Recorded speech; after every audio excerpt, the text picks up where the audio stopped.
नमस्कार, प्रणाम। आप देख रहे हैं लाइव आज की आवाज और मैं हूं आपके साथ प्रेम कुमार। हमारे साथ बैठे हुए हैं इंजीनियर विद्यासागर जी। सर, सबसे पहले तो आप हमारे दर्शकों को परिचय दीजिए सर अपना। सभी दर्शकों को मेरा सादर प्रणाम। मैं विद्यासागर, स्वर्गीय रामचंद्र राय बिहार सरकार के पूर्व मंत्री का सबसे बड़ा पुत्र हूँ। हम 3 भाई हैं, सबसे भाइयों में सबसे बड़े मैं हूँ। सर, सवाल है, अभी विधानसभा का चुनाव है सर, और आप जो है लगातार अभी क्षेत्र में घूम रहे हैं। आपका राजनीतिक पृष्ठभूमि रहा है। रामचंद्र बाबू 4 बार का विधायक रहे हैं और मंत्री भी रहे हैं, लेकिन जब से उनका निधन हुआ उसके बाद जो है से आप लोगों का कहना है कि आप राजनीति से बिल्कुल अलग हो गए। इसका कारण क्या है? ऐसी बात तो नहीं है। मेरे पिताजी का जब स्वास्थ्य थोड़ा कमजोर हुआ तो 2013 से ही मैं राजनीतिक जीवन, सामाजिक जीवन जी रहा हूँ। लोगों से मिलना जुलना जो मेरे बस में था मैं किया। यहाँ से 100-150 मीटर आगे यहीं पूरब 2015 में एक गायत्री महायज्ञ हुआ था। उसमें राष्ट्रीय जनता दल के माननीय राष्ट्रीय अध्यक्ष श्री लालू प्रसाद जी आए थे और उसी दिन से मैंने अपने राजनीतिक जीवन का शुरुआत किया। और हमारी पार्टी के द्वारा जिनको भी अधिकृत किया गया उनके लिए और संगठन के लिए मैं पिछले लगभग 11 वर्षों से संघर्षरत एवं कार्यरत हूँ। 15 में तो विधानसभा का चुनाव था तो आप नहीं दिखे थे विधानसभा? नहीं। विधानसभा का 2015 का जो भी चुनाव था और जो भी मंच था मैं हर मंच पे उपस्थित था। अगर उस मंच का रिकॉर्डिंग आपके पास है तो मैं मंच पर बैठा हुआ और मुझे मौका मिला तो मैं अपने शब्दों के माध्यम से सम्मानित मतदाताओं से आग्रह किया। महागठबंधन के उम्मीदवार को जिताने के लिए मैंने आग्रह किया और मेरे आग्रह को यहाँ के सम्मानित लोगों ने स्वीकार किया। इसके लिए मैं उनका आभारी और उनका वंदन करता हूँ। मतलब 15 में आप राजनीति में थे लेकिन समर्थन में थे आप?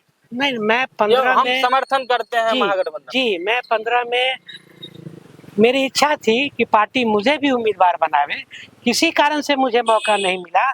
जिनको भी मौका मिला मैं उनके साथ था और हमेशा साथ संगठन के साथ और पार्टी के साथ ही रहा हूँ। 15 में आपको मौका नहीं मिला, 2020 में फिर विधानसभा का चुनाव हुआ तो उसमें फिर क्या था? 2020 के चुनाव में भी मैं प्रयासरत था। मैं अपने पार्टी नेतृत्व को अपनी इच्छा से अवगत कराया। पार्टी नेतृत्व का जो निर्णय हुआ मैं उस निर्णय के साथ रहा। तो इस बार जो है आप क्षेत्र में मेहनत भी कर रहे हैं, क्षेत्र में लगातार आप घूम रहे हैं, लोगों से मिलजुल रहे हैं, क्या फीडबैक मिल रहा है? फीडबैक मुझे बहुत प्यार स्नेह मिल रहा है और मुझे ऐसा लगता है कि यदि मुझे मौका मिला तो मैं पार्टी के बाकी अन्य उम्मीदवारों से बेहतर उम्मीदवार साबित होऊंगा। एक विधायक बनने के लिए जनता की पकड़ होनी चाहिए कि पार्टी की पकड़ होनी चाहिए? व्यक्तिगत छवि भी होना चाहिए और पार्टी का जो संगठन है वो एक विचारधारा है। यह विचारधारा बरसों बरस चलता है, सदियों चलता है।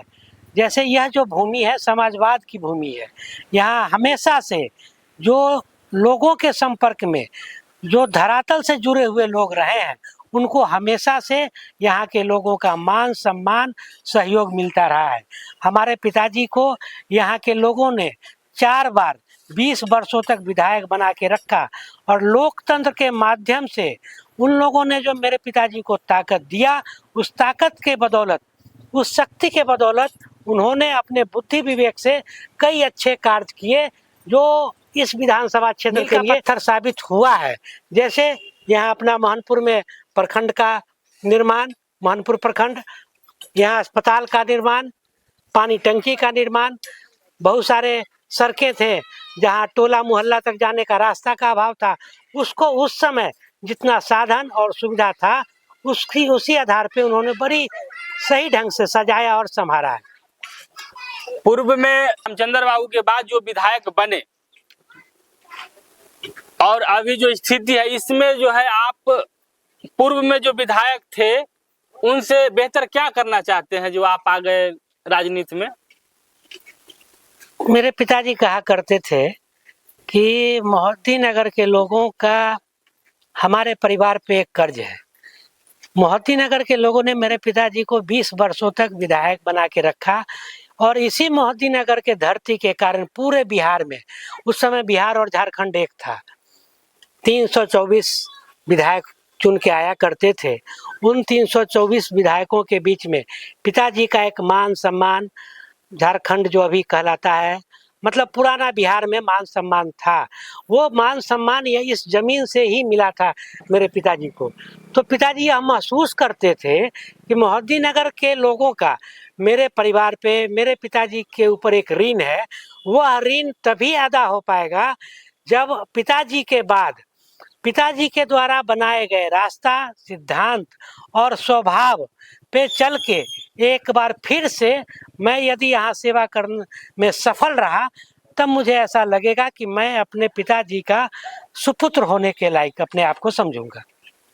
सुपुत्र से एक बात याद आया, जवाहर राय जी से हमको बात हुआ था, उनका कहना है कि वास्तव में विद्यासागर जी रामचंद्र बाबू के पुत्र हैं, लेकिन राजनीतिक विचारधारा से अगर माना जाए तो रामचंद्र बाबू के उत्तराधिकारी या पुत्र हम हैं राजनीतिक पृष्ठभूमि से। इस पर क्या कहना चाहते हैं?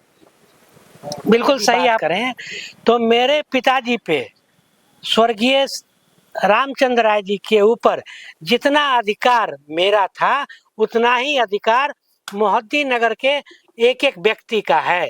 मेरे पिताजी जितना मान सम्मान वो मुझे दिया करते थे, जितना लाड़ प्यार मुझे मिला उतना ही लाड़ प्यार यहाँ के हर व्यक्ति को मिला। इसलिए मैं यह मानता हूँ कि उनके ऊपर मेरा अधिकार जितना है उतना ही अधिकार हर व्यक्ति का है। अब कौन व्यक्ति कितना सफल और कारगर साबित होगा इसका निर्णय सम्मानित मतदाता और जिस विचारधारा के साथ हम लोग जुड़े हैं उस विचारधारा के पार्टी राष्ट्रीय जनता दल और मोहद्दी नगर के सम्मानित मतदाताओं के निर्णय पे हम छोड़ते हैं इस सवाल के जवाब का। अगर आने वाला विधानसभा में अगर आपको टिकट मिलता है और आप लीड करते हैं तो क्या अपने वादे पर खरे उतारिएगा कि जैसे पहले पूर्व में जो चल रहा है उसी तरह का चलेगा सिस्टम? मैं 100% अपने वादे पे खरा उतरूंगा, क्योंकि मैं यह महसूस करता हूँ कि यदि मुझसे कोई गलती होगी तो हर जगह से यह आवाज आएगा कि यह गलती विद्यासागर की नहीं है, यह विद्यासागर रामचंद्र राव का बेटे की गलती है। तो यदि एक पुत्र होने के नाते मेरे पिताजी ने जो लकीर खींचा उस लकीर को मैं बढ़ा नहीं सकता हूँ, तो उसे कम करने का भी अधिकार मुझे नहीं है।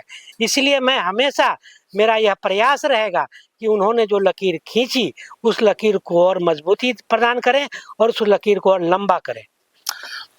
तो आप देख रहे थे दोस्तों, विद्यासागर जी पूर्व रामचंद्र बाबू विधायक और मंत्री भी रहे और उनका लड़का है इंजीनियर विद्यासागर जी, जो कह रहे हैं कि हम क्षेत्र में लगातार घूम रहे हैं और मेहनत कर रहे हैं और जनता का फीडबैक जो है से मिल रहा है। बाकी आप भी कमेंट करके फीडबैक दीजिएगा कि आप क्या चाहते हैं, जनता क्या चाहता है। तब तक के लिए आप देखते रहिए लाइव आज की आवाज और मैं हूं आपके साथ प्रेम कुमार। बहुत बहुत धन्यवाद।